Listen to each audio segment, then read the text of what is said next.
हम लोगों का क्वेश्चन नंबर फर्स्ट आ रहा है यहां पर।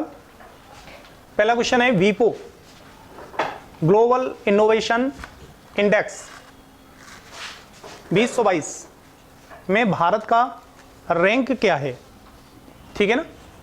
भारत की जो रैंकिंग है वो कितनी है, तो भारत की रैंकिंग रही है, आप लोग इसमें देख रहे हैं 14th ग्लोबल इनोवेशन इंडेक्स 2022 में जो भारत की रैंकिंग रही है वो 40 है, ठीक है ना। हम लोग इसमें पढ़ रहे हैं विश्व बौद्धिक संपदा संगठन द्वारा जारी रैंकिंग अनुसार भारत ग्लोबल इनोवेशन इंडेक्स 2022 में 132 देशों में से 40वें स्थान पर पहुंच गया है, ठीक है ना। तो इन बिटवीन भी पूछा जा सकता है कितने देश और कौन सा प्लेस। आप यहां पर 40 132 ऐसे करके लिख लीजिए, ठीक है ना। स्विट्जरलैंड, अमेरिका, स्वीडन, यूके और नीदरलैंड दुनिया के सबसे नवोन्मेषी अर्थव्यवस्थाएं हैं, इनोवेटिव इकोनॉमिक्स, ठीक है, इकोनॉमीज हैं। आइए इसके बाद दूसरा क्वेश्चन आ सकता है, हाल में ही एक जानवर का क्लोन तैयार किया गया है, ठीक है ना, माया किस जानवर की दुनिया की पहली क्लोनिंग है, ठीक है ना। अब जानवर का मतलब क्या हुआ, यहां पर क्लोनिंग तो पहले भी हुई थी, पालतू जानवर की हुई थी, जंगली जानवर की नहीं हुई थी, ठीक है ना। ये जंगली जानवर की क्लोनिंग है वाइल्ड आर्कटिक वॉल्फ। ये वाइल्ड आर्कटिक वॉल्फ है, इसका मतलब ये जो आर्कटिक रीजन पर रहता होगा, जंगली भेड़िया जो आर्कटिक रीजन पर रहता है, ठीक है ना। कहां रहता है, इसको हम सफेद भेड़िया भी कहते हैं, ध्रुवीय भेड़िया भी कहते हैं, ठीक है ना। कहां रहता है, कनाडा के क्वीन एलिजाबेथ द्वीप समूह के उच्च आर्कटिक टुंड्रा का मूल निवासी है, ठीक है ना। नाम से ही पता चल रहा है आर्कटिक प्रदेश का मूल निवासी होगा, आर्कटिक क्षेत्र का मूल निवासी है। और आर्कटिक क्षेत्र पर आपको ये कुछ पढ़ने की जरूरत नहीं है, ये है क्या, वॉल्फ है। अब आर्कटिक क्षेत्र पर है तो वहां पर टोटल बर्फ होगी, बर्फ सफेद है, और जिस क्षेत्र में जो जानवर रहते हैं वैसे ही शक्लो सूरत अख्तियार कर लेते हैं, तो फिर बर्फ सफेद होती है तो भेड़िया भी सफेद ही होता होगा। ध्रुव पर रहता है इसलिए ध्रुवीय भेड़िया है, ठीक है ना। पोलर वॉल्फ है, ठीक, व्हाइट वॉल्फ है या वाइल्ड आर्कटिक वॉल्फ है, ठीक है ना। तो इस टाइप से कोई भी नाम आपको मिलता है तो आप इसको कर लेंगे। इसका जो क्लोन बनाया गया है वो किस नाम से, माया नाम से, ठीक है ना, माया नाम से क्लोन बनाया गया। आइए, अस्ताना किस देश की राजधानी है, ठीक है ना। राजधानी तो पहले भी अस्ताना थी, तो बहुत बड़ा इश्यू नहीं है अस्ताना, लेकिन क्यों राजधानी अस्ताना बनी है, इसका नाम, अस्ताना जो पहले राजधानी थी उसका नाम नूर सुल्तान कर दिया गया था। 2019 में अस्ताना का नाम पहले मूलतः अस्ताना थी, फिर बाद में उसका नाम नूर सुल्तान कर दिया गया, फिर से चेंज करके उसे अस्ताना बना दिया गया। यानी कि कजाकिस्तान की राजधानी जो वर्तमान में अस्ताना है, पहले अस्ताना रही होगी, वर्तमान में अस्ताना है, बीच में 2019 से और अब तक के बीच में इसका नाम नूर सुल्तान कर दिया गया था। नूर सुल्तान वहां के उस समय के जो प्रेसिडेंट हुआ करते थे वो हैं नूर सुल्तान नजरबायव के सम्मान में नूर सुल्तान कर दिया गया था, राइट।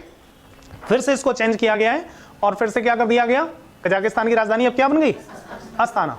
आपको जब भी क्वेश्चन आएगा तो कजाकिस्तान की राजधानी के लिए नूर सुल्तान ऑप्शन भी होगा और अस्ताना ऑप्शन भी होगा, ठीक है ना। आइए नेक्स्ट क्वेश्चन हमारा है, भारत, संयुक्त अरब अमीरात और फ्रांस ने किस शहर में अपनी पहली त्रिपक्षीय विदेशी मंत्रियों की बैठक आयोजित की, ठीक है ना। कौन कर रहा है, भारत कर रहा है, किसके साथ कर रहा है, यूएई और फ्रांस के साथ मिलकर। इंडिया, यूएई और फ्रांस कहां पर कर रहे हैं, न्यूयॉर्क में, ठीक है ना। त्रिपक्षीय विदेश मंत्रियों की सम्मेलन कहां पर इन्होंने करी है, न्यूयॉर्क में, ठीक है ना। तो न्यूयॉर्क में किसकी हो रही है, ध्यान रखेंगे, भारत त्रिपक्षीय बैठक हो रही है, किसकी किसकी, इंडिया, यूएई, यही तो होता है, और फ्रांस, राइट। न्यूयॉर्क में हो रही है। अवंतिका बहल, हाँ, नेक्स्ट हमारा जो क्वेश्चन होगा, global clean energy action forum का मेजबान कौन सा शहर है? Global clean energy action forum का मेजबान कौन सा शहर है? ठीक है ना, आपको आंसर आ रहा है पिट्सबर्ग। ओके, पिट्सबर्ग है। अब प्रश्न उत्पन्न होता है कि ये पिट्सबर्ग है कहां? In USA. यूएसए के किस प्रांत में है? पेंसिल्वेनिया। ठीक है ना, लिख लेंगे Pittsburgh, Pennsylvania, USA. Global clean energy action forum का मेजबान शहर पिट्सबर्ग है। ठीक है ना। जितेंद्र सिंह भारतीय प्रौद्योगिकी मंत्री हैं भारत के, उन्होंने अपना यहाँ भारतीय प्रतिनिधिमंडल का नेतृत्व किया है। यहाँ पर स्वच्छ ऊर्जा, नवाचार और तैनाती में तेजी लाने के तरीकों पर चर्चा करने के लिए 30 से अधिक देशों के मंत्री इसमें पार्टिसिपेट करेंगे। ठीक है ना। आइए, तो क्वेश्चन आपका हो गया global clean energy action forum. ठीक है ना, पर्यावरण से रिलेटेड मुद्दा है ये, इसलिए हम लोग इसको पढ़ रहे हैं, global clean energy action forum. Now इसके बाद अब जो क्वेश्चन आ रहा है ये बिल्कुल पूछा जा सकता है, 2023 में संघाई सहयोग संगठन का मेजबान देश कौन सा है? भारत। ठीक है ना, G20 का भी मेजबान देश भारत है और संघाई सहयोग संगठन का भी मेजबान देश भारत है। ठीक है ना।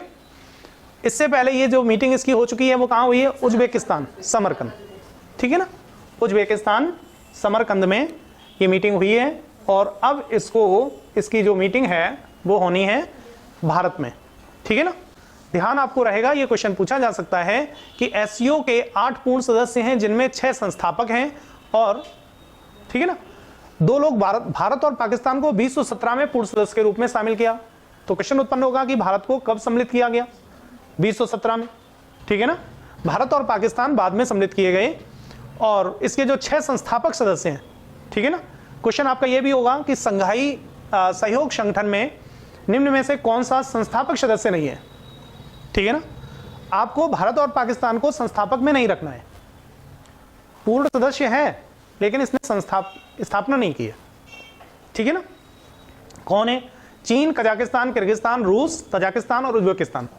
ठीक है, चीन के अलावा चीन और रूस को निकाल देने के बाद पाकिस्तान को छोड़ देना और जितने भी तान हो सबको लगा देना, कजाकिस्तान, किर्गिस्तान, तजाकिस्तान, उज्बेकिस्तान। अब आप यहां तो याद नहीं कर पाएंगे, वहां पर सिर्फ इतना याद रखना है कि अगर सदस्य आते हैं तो तान जितने भी हैं पाकिस्तान के अलावा, जितने भी तान आपको नाम लिखे मिले वो सब संस्थापक हैं और चीन और रूस संस्थापक है। ठीक है ना, और उसके बाद तान संस्थापक, लेकिन पाकिस्तान को छोड़कर। ठीक है ना, भारत संस्थापक नहीं है। ठीक है ना, तो ये ध्यान रखेंगे। दूसरा आपको ध्यान रखना है कि भारत इसमें कब सम्मिलित हुआ? इन 2017। पाकिस्तान भी 2017 में सम्मिलित हुआ।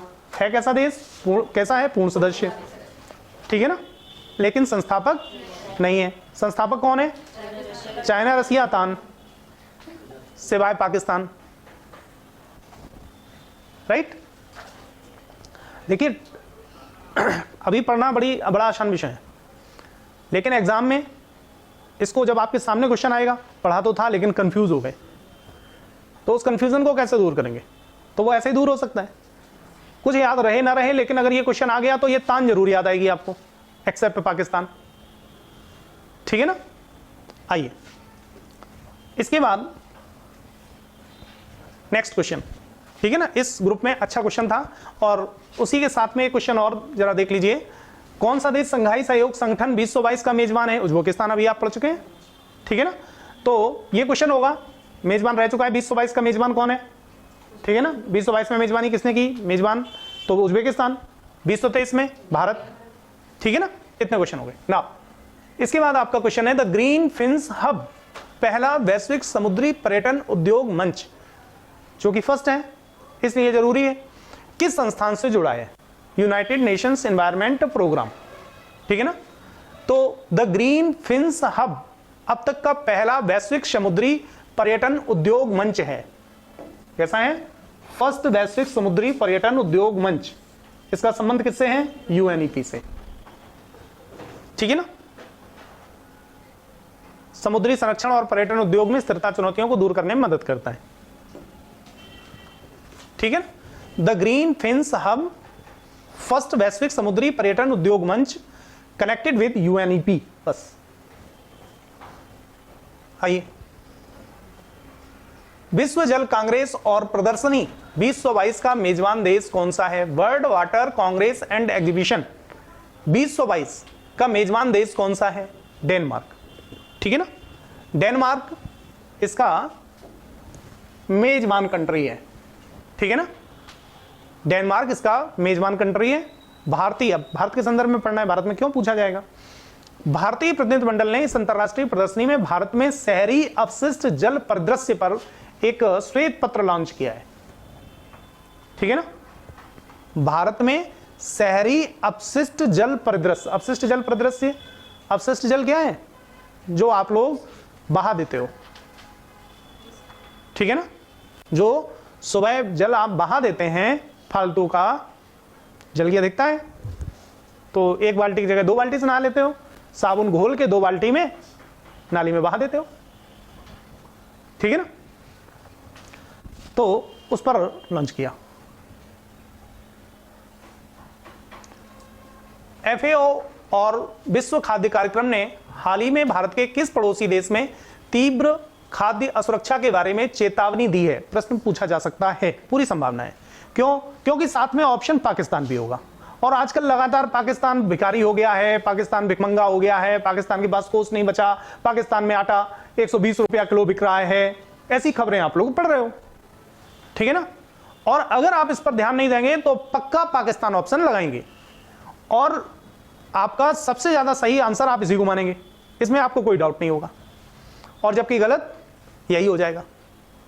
ठीक है ना, तो इसलिए भी ये क्वेश्चन आपसे पूछा जा सकता है। ठीक है, ध्यान रखिए, अगर ये क्वेश्चन आएगा, अगर आया तो आप देखिएगा इसमें पाकिस्तान ऑप्शन जरूर रहेगा। ठीक है ना, नहीं आता है तो बात अलग है, आएगा तो पाकिस्तान ऑप्शन होगा। ऐसी स्थिति में आपको सावधानी पूर्वक किसको टिक करना है? श्रीलंका। ठीक है ना, तो एफएओ और विश्व खाद्य कार्यक्रम ने हाल ही में भारत के किस पड़ोसी देश में तीव्र खाद्य सुरक्षा असुरक्षा के बारे में चेतावनी दी है? श्रीलंका के विषय में। खाद्य सुरक्षा का मामला श्रीलंका से जुड़ा हुआ है, अभी पाकिस्तान की चेतावनी नहीं आई है, दोबारा कोई रिपोर्ट आएगी तो हो सकता है पाकिस्तान की भी आ जाए।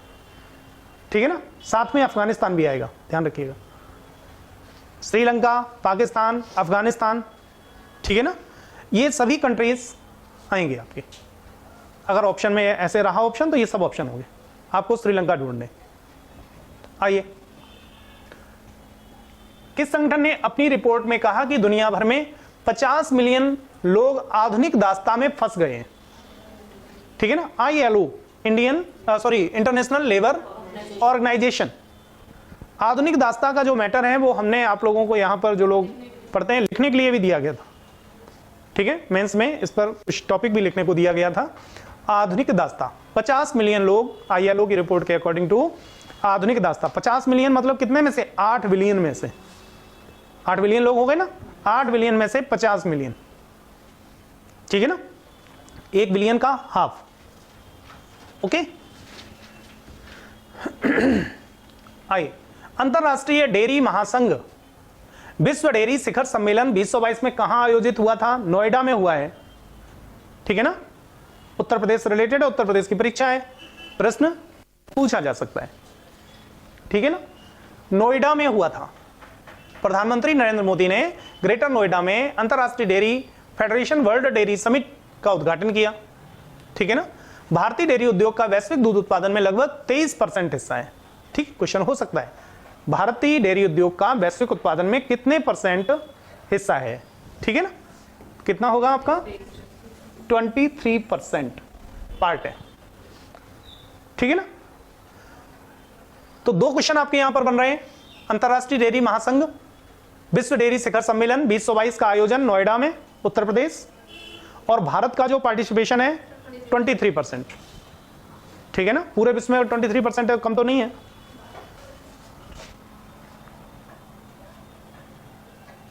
आइए, मानव विकास सूचकांक 2021 में भारत का रैंक 132। पहले, इससे पहले 131 थी, इससे पहले 131 थी, एक बढ़ी हुई है रैंक। टॉप रैंकर कौन है? स्विट्जरलैंड, ठीक है ना। तो ये ध्यान रखेंगे। तो ये आपको जो हाईएस्ट रैंक होगी वो स्विट्जरलैंड की होगी, राइट। अगर आपको यही क्वेश्चन मान लो पूछ लिया जाए इन इंडिया, इंडिया के परिप्रेक्ष्य में अगर आप देखें तो हायर रैंक अगर किसी स्टेट की होगी तो वो किसकी होगी? ठीक है ना, हायर रैंक होगी तो किसकी होगी? अब यस, वेरी गुड, बहुत अच्छा आंसर आया, केरल की। अब आपको ध्यान ये रखना है कि आपको इसको जब भी निकालना हो तो कैसे निकाल सकते हैं, आप सोच सकते हैं, आकलन कर थोड़ा सा गुणा गणित लगा सकते हैं। इसमें एटलीस्ट 4 पैरामीटर्स लिए जाते हैं। कोई भी स्टेट, कोई भी कंट्री, इन चारों में अगर उनकी वरीयता मिली हुई है, चारों में ऊपर हैं, तो उनकी रैंक अच्छी होगी, और चारों में अगर कम है तो उसके अकॉर्डिंग टू रैंक उनकी कम होगी। इसमें क्या लिया जाता है? Life expectancy. जिस समय किसी व्यक्ति की बर्थ होती है उस समय जो न्यू बेबी है उसकी लाइफ एक्सपेक्टेंसी उस स्टेट में, उस राज्य में, उस कंट्री में कितनी हो सकती है अधिकतम, ठीक है ना, लाइफ एक्सपेक्टेंसी।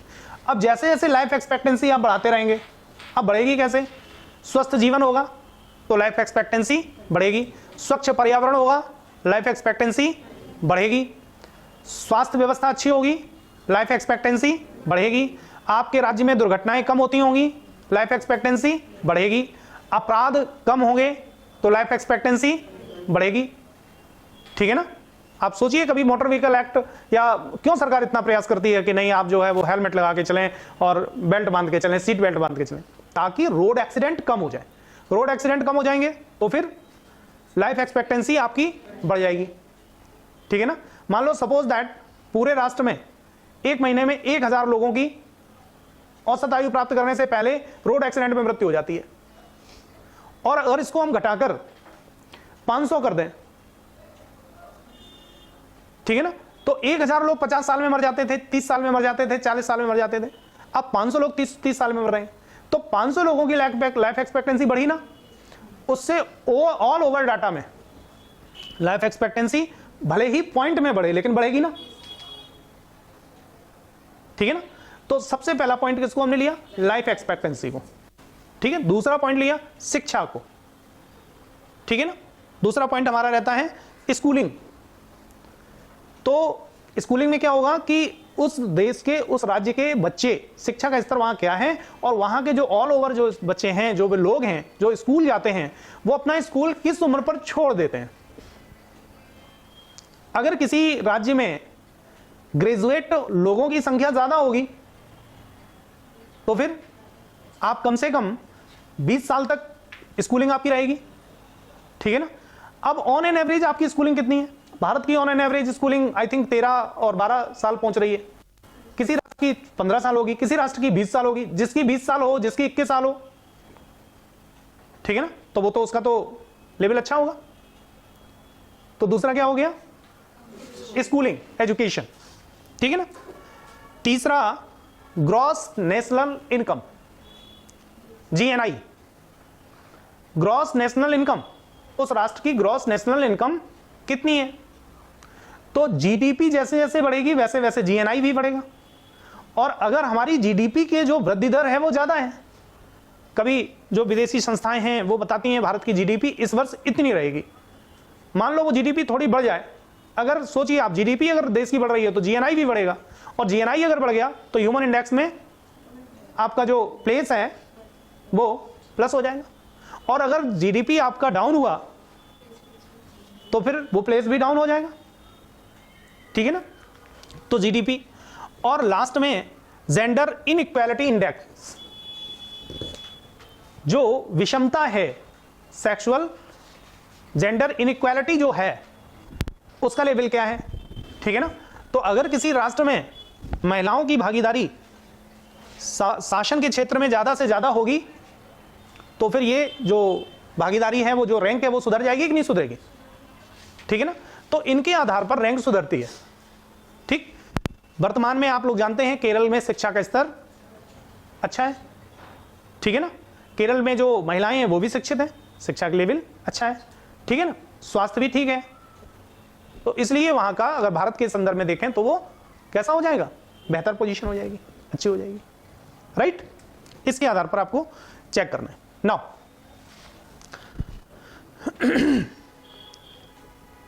भारत का जेंडर इनइक्वालिटी इंडेक्स 122 है, ध्यान रखिए। तो आगे हम लोग चलते हैं नेक्स्ट। तो ये ध्यान रखिएगा 2020 में 189 देशों में देखा गया था और 131वां स्थान था। 2021 में 191 देशों में 132वां स्थान है, ठीक है ना। 2021 में 91 देशों में 132वां स्थान है भारत का।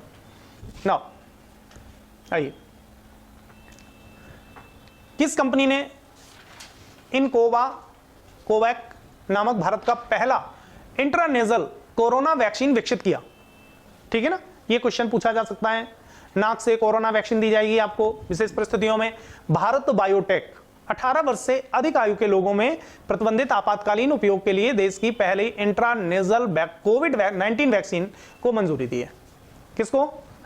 भारत बायोटेक, ठीक है ना। कितनी उम्र से अधिक लोगों को?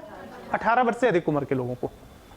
आइए, भारत ने किस देश के सहयोग से इंटरनेशनल काउंटर रेंसोमवेयर इनिशिएटिव का साइबर सुरक्षा अभ्यास आयोजित किया, ठीक है ना। यूनाइटेड किंगडम बहुत महत्वपूर्ण नहीं है, अगर आपकी मस्तिष्क में न रहे तो कोई आफत नहीं आएगी, ठीक है ना। नेक्स्ट क्वेश्चन थोड़ा महत्वपूर्ण हो सकता है कंपैरेटिवली इसके। आइए, संयुक्त राष्ट्र महासभा महासचिव एंटोनियो गुटरेस, नहीं बिल्कुल नहीं महत्वपूर्ण है, इसको भी छोड़िए, कोई जरूरत नहीं है इसकी। ये क्वेश्चन देखिए, 2020 में G20 की अध्यक्षता किस देश ने की? मालूम है आपको? इंडोनेशिया, उसके बाद इंडिया, ठीक है ना। ये तो आप पहले भी मुझे लगता है हम लोग डिस्कस कर चुके हैं, इसको फिर से आ गया है। नाउ ठीक है, इंडोनेशिया के बाली द्वीप, ठीक है, ध्यान रखेंगे।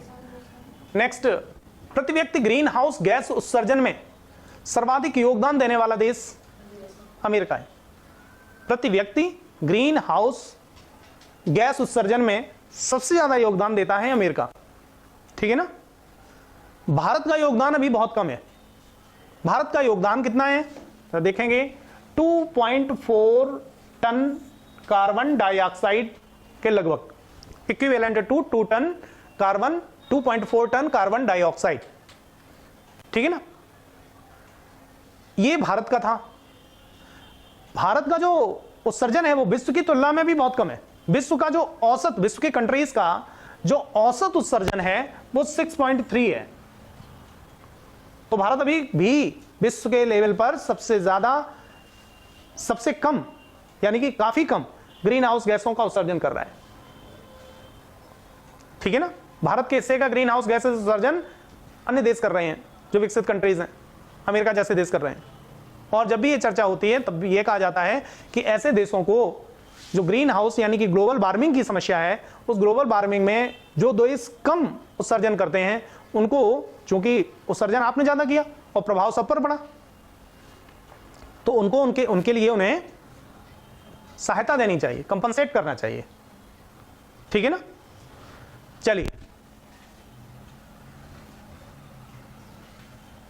किस संस्थान ने commodity market outlook report for October 2022 जारी की? विश्व बैंक, ठीक है ना। कौन सी? Commodity market outlook report for October 2022, ठीक है ना। बहुत ज्यादा इस पर फोकस हम लोगों को नहीं करना है। आइए,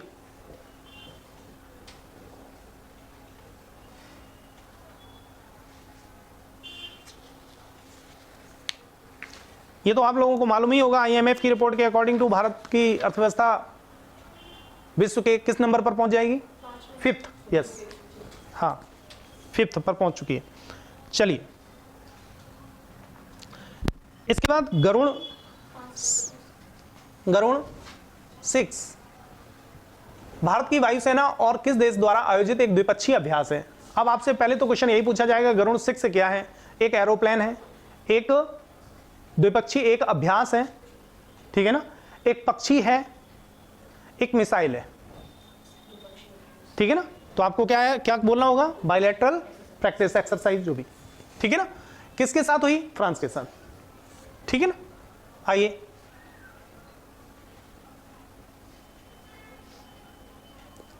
इंडिया स्पेस कांग्रेस ISC 2022 का मेजबान शहर कौन सा है, नई दिल्ली, ठीक है ना। मेजबान शहर न्यू दिल्ली है, नई दिल्ली, मेजबान शहर न्यू दिल्ली।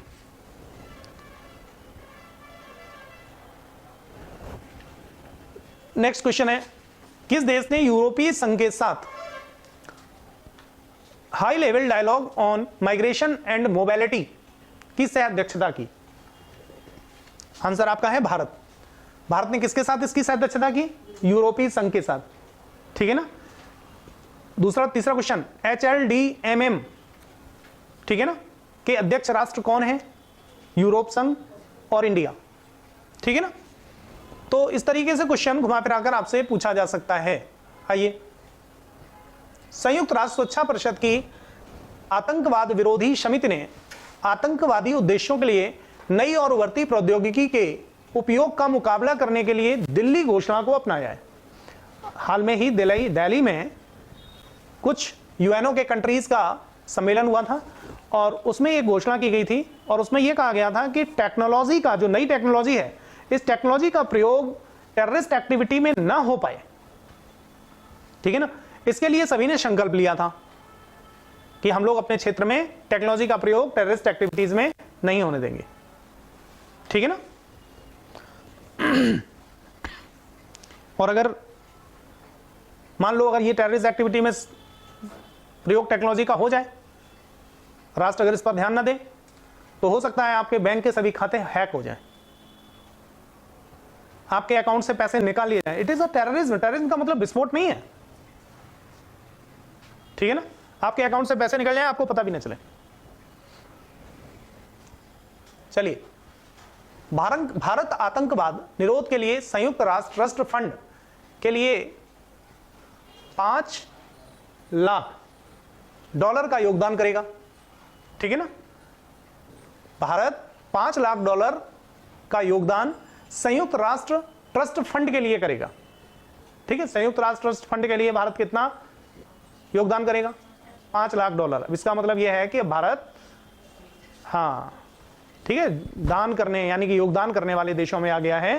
तो धीरे धीरे इसकी स्थिति सुधर रही होगी, ठीक है। आपने ये नहीं पढ़ा होगा कि पाकिस्तान भी करेगा इतना, पढ़ा है, नहीं पढ़ा है। चलिए, किस संस्थान ने प्राथमिकता कवक रोग जनकों की सूची जारी की है, ठीक है। रोग जनक फंगी जो होते हैं, फंगस होता है, उन रोग जनकों की सूची जारी की, दैट इज द WHO। ये सब काम WHO ही करेगा, ठीक है ना। नहीं आपको आता है फिर भी सोच ढूंढ डांट के WHO कर दीजिए। आइए, हाल ही में किस क्षेत्रीय गुट के साथ संबंधों की 30वीं वर्षगांठ मनाई है, आसियान के साथ, ठीक है ना। आसियान के साथ 30वीं वर्षगांठ मनाई गई है, ठीक है ना। आसियान 30वीं वर्षगांठ मनाई गई है।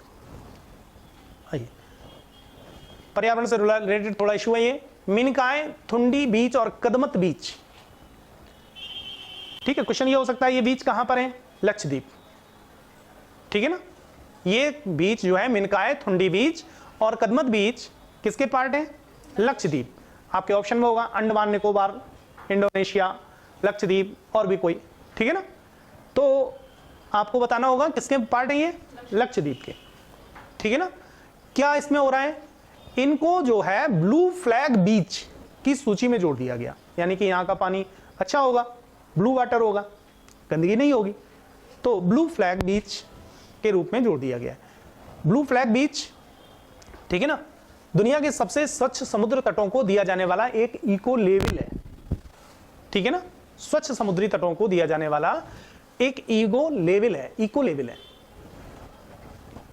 भारत में अब तक टोटल 12 समुद्र तट प्रमाणित हो चुके हैं इस संदर्भ में, स्वच्छ समुद्र तट।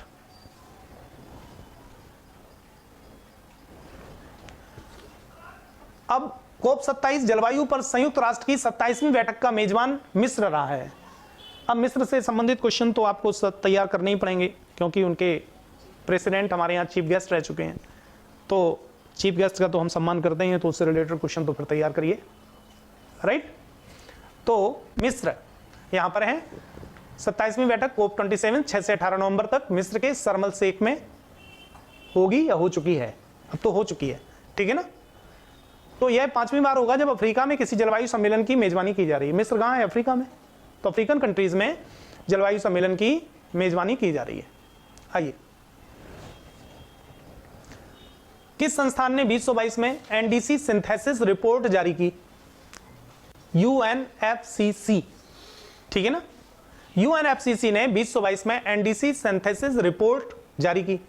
इससे ग्रीन हाउस गैस उत्सर्जन का वक्र पता चलता है, देशों में नीचे जा रहा है, ऊपर। तो ज्यादा से ज्यादा ये होगा कि किसने जारी की और एनडीसी सिंथेसिस रिपोर्ट का संबंध किससे है? ग्रीन हाउस गैस उत्सर्जन से। क्वेश्चन आपका ये इतना होगा। आइए, संयुक्त राष्ट्र हर साल किस महीने में निरस्त्रीकरण सप्ताह मनाता है? अक्टूबर। पहले भी हम लोग डिस्कस कर चुके हैं। तो आइए, संयुक्त राष्ट्र बहुआयामी गरीबी सूचकांक के अनुसार दुनिया भर में सबसे ज्यादा गरीब देश लोग किस देश में रहते हैं? ठीक है ना। तो इसका मतलब आप मान लीजिए भारत दुनिया का सबसे गरीब देश है, यही। पॉपुलेशन भी तो भारत की ज्यादा है, तो गरीब देश लोग भी ज्यादा, गरीब लोग भी ज्यादा रहेंगे। कल हो सकता है कि अमीर लोग भी भारत में ज्यादा हो संख्या, गरीबों की संख्या भी ज्यादा, अमीरों की भी संख्या ज्यादा, पॉपुलेशन ज्यादा है, राइट। तो सबसे ज्यादा गरीब लोग यहां पर हैं। इसके बाद नाइजीरिया। आपराधिक पुलिस संगठन की महासभा की मेजबानी दिल्ली ने की। अब ये तो बात सामान्य हो गई, ठीक है। इंटरपोल की मेजबानी न्यू दिल्ली में भारत ने की, ठीक है ना। इंटरपोल की मेजबानी। अब क्वेश्चन आपका यहां से पूछा जाए कि इंटरपोल की मेजबानी हाल में ही किस कंट्री के द्वारा की गई? भारत में। किस शहर में की गई? नई दिल्ली, ठीक है ना। ये तो इतना क्वेश्चन है ना। अब इसके साथ में जुड़े क्वेश्चन चूंकि वो कर चुके हैं यहां पर, तो अब ये करंट हो चुका है। तो इंटरपोल की स्थापना वर्ष कौन सा है? 1923। इंटरपोल की स्थापना कब हुई? ये भी महत्वपूर्ण है। और इंटरपोल का मुख्यालय कहां है? ठीक है ना। इससे पहले भारत ने मेजबानी कब की थी? इससे पहले भारत ने मेजबानी कब की थी? 1997। और दूसरी बार मेजबानी अब की बार कर ली। ये जो मेजबानी का क्रम है वो सेकंड है। इतने क्वेश्चन आपके इंटरपोल से रिलेटेड यहां से पूछे जा सकते हैं। इंटरपोल का मुख्यालय, इंटरपोल की स्थापना, भारत ने इससे पहले मेजबानी और वर्तमान में मेजबानी कहां, किस देश ने कहां पर की, ठीक है ना। Interpol, okay. आइए,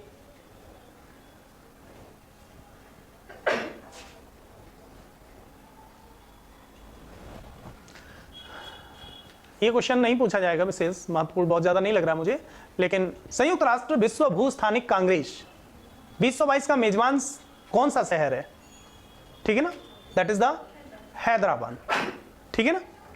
आइए, बहुत महत्वपूर्ण नहीं है, लेकिन ये जीएस में क्वेश्चन आ सकता है, लॉ में तो नहीं आएगा। नेक्स्ट क्वेश्चन जो हमारा आ रहा है, 2022 के नोबेल पुरस्कार विजेता एनी एनॉक्स फ्रांस से रिलेटेड है। इनकी बहुत सी पुस्तकें हैं जो फ्रांस के सिलेबस में बच्चों को पढ़ाई जाती हैं। 20 से अधिक पुस्तकें दशकों से फ्रांस के स्कूली पाठ में हैं, ठीक है ना।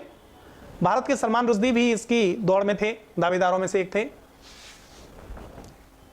इसके बाद शरणार्थियों के लिए संयुक्त राष्ट्र के उच्चायुक्त द्वारा दिए गए 2022 नानसेन पुरस्कार के प्राप्तकर्ता कौन है? ठीक है, नानसेन पुरस्कार का संबंध एंजेला मर्केल से है। एंजेला मर्केल जर्मन चांसलर, ठीक है ना। शरणार्थियों के लिए दिए जाने वाले पुरस्कार का संबंध एंजेला मर्केल से है, ये जर्मन चांसलर है, right.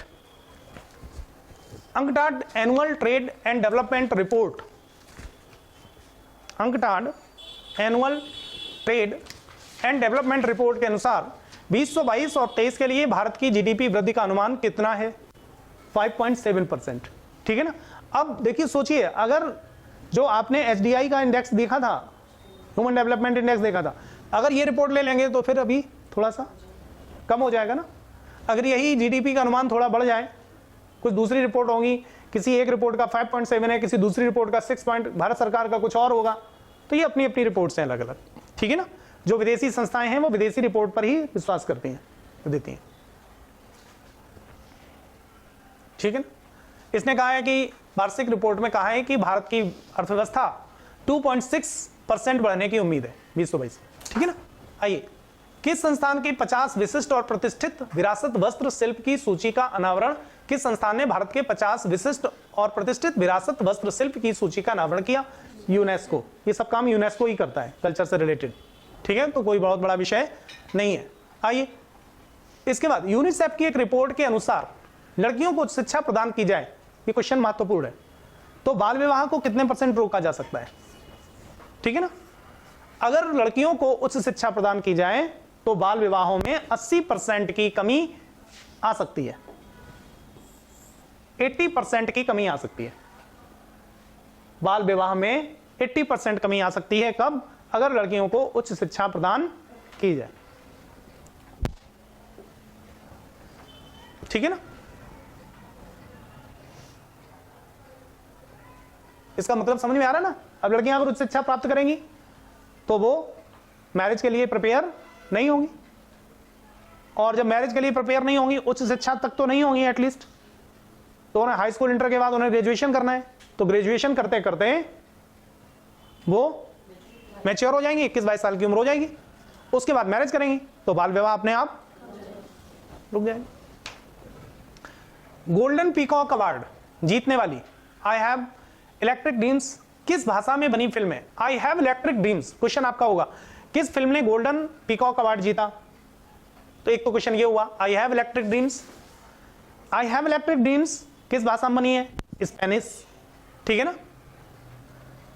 I have electric dreams Spanish भाषा में बनी है।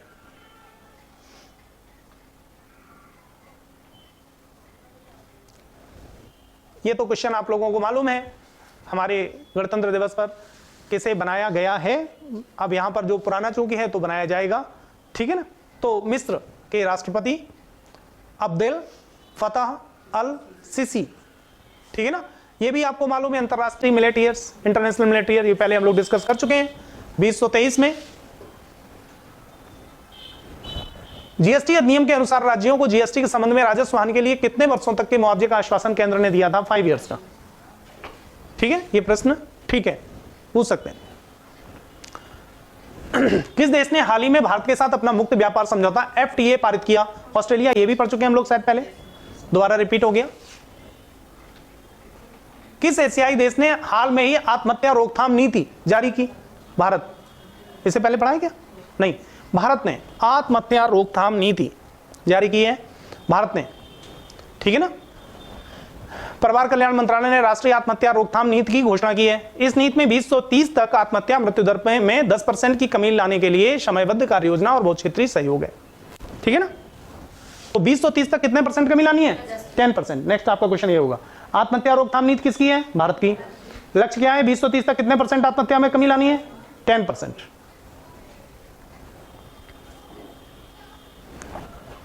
विश्व बाल दिवस, ठीक है ना, कब मनाया जाएगा? 20 नवंबर। और भारत में चिल्ड्रन डे कब मनाया जाता है? 6 दिन बाद। 6 दिन पहले भारत में मनाइए, फिर विश्व में मनाइए। ठीक है ना। अंतरराष्ट्रीय एकजुटता को बढ़ाने के लिए दुनिया भर में बच्चों के बीच जागरूकता और बच्चों के कल्याण में सुधार के लिए मनाया जाता है। ठीक है। आइए, G20 शिखर सम्मेलन। ठीक है ना।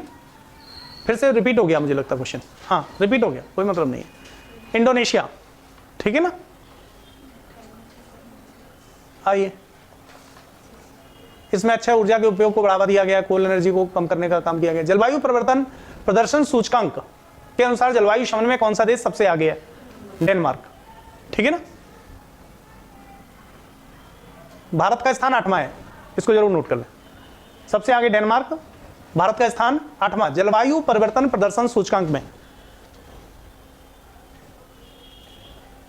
भारत का स्थान 8वां और डेनमार्क सर्वोच्च है, सबसे आगे है। No money for terror, Bharat. ठीक है ना। नो मनी फॉर टेरर सम्मेलन का मेजबान देश भारत।